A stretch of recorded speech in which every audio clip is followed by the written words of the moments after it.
Today, you are going to be making your very own foosball table. The first step is to gather your materials. You are going to need a shoebox, tape, scissors, a pen or pencil, ruler, skewers or something else that's long like this, popsicle sticks or something you can use in place, so I am using these for my people since I do not have popsicle sticks. Different types of balls that we can use, and different bottoms that we can put in the foosball table. You should also print out a picture or get some markers so you can make your foosball players look great. Step 2 is measuring out and cutting your goal. You are going to want to measure the size of your goal. The size doesn't really matter, you just want to make sure your ball will be able to fit through. I made the length of my goal 4 inches and the height of my goal about 2.5 inches. I connected the dots that I had made so I knew exactly where to cut my goal. Next, you are going to want to cut out your goal but keep the bottom connected to the box. You should have a flap that you can open and close where the goal is. Step 3, you will be measuring and cutting out where the rods will go. You're going to decide where you want to put your skewers, which is where the people will be. I chose to make 4 dots, and I was going to put them equally apart along the box. Then you're going to want to measure and record where you put each dot so you can match it on the other side, because you want your skewers to go straight across. Next, you're going to measure where you want your skewers to actually go through. So I measured 1 inch from the top of my box. Then you're going to want to draw lines through the dots that you have already made, and where they intersect is where you're going to put the skewers through. You are either going to cut little holes where they intersect, or you would do what I did. I cut a line down from the top to the circle and cut out a little triangle the skewer could go through. If you cut a line down to where the skewer would go through, I recommend taping above and below that to make sure the hole doesn't get any bigger. My skewers weren't long enough, so I actually taped 2 together.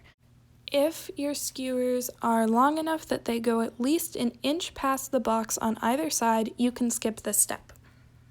Next, I put my skewers through the holes and made sure that they were pretty even. Step 4 is decorating your players and putting them on. You're going to want to tape your popsicle stick people to the skewers. I didn't have popsicle sticks, so I used extra cardboard and chopsticks that were cut in half. Next 2 steps are optional but helpful. If you have a shoebox top available, cut how I am about 3 inches from the edge of the box. This will become your barrier that's going to stop the ball when it goes through the goal. Now you're going to tape the barrier to that little flap so it won't come off. Another optional step is adding barriers to your skewers. If you notice that when you pull them, they fall through the holes, you can add a little piece of paper and tape it so it will stop before it goes through. For our first experiment, I want you to use 3 different weighted balls. It could be marbles, it could be a ping pong ball, a golf ball. I'm not sure what this is, maybe a kid's golf ball. And see which one is the hardest to move with your foosball. Guys, what you should have noticed is your lightest ball, the ping pong ball, should have been the easiest to hit. The heaviest ball, in my case the golf ball, should be the hardest to hit and require the most force. This is because of something called inertia. Inertia is the idea that an object at rest will stay at rest, so it will stay still unless acted upon by an unbalanced force, just like Megan Rapinoe kicking a soccer ball in a game. Unless she kicks the ball, the soccer ball will remain still until someone else kicks it. The law of inertia also says that an object in motion will keep going unless acted on by an unbalanced force, like hitting the back of a soccer net or the soccer ball getting hit by someone's forehead. For the next experiment, I want you to play multiple games of foosball using different fabrics for the bottom. You should have noticed that the more textured an object is, meaning it's bumpy or spiky, the harder it should be to hit the ball across that surface. So this is the easiest because it's really smooth. My second easiest was my bandana because it's pretty thin and smooth, so it's hard for as much friction to happen. And this was the hardest one to hit the ball on because if you look at it, there's a bunch of little spikes. Friction is the resistance of motion when one object rubs against another, like a bowling ball on a bowling lane or a snowboard on snow.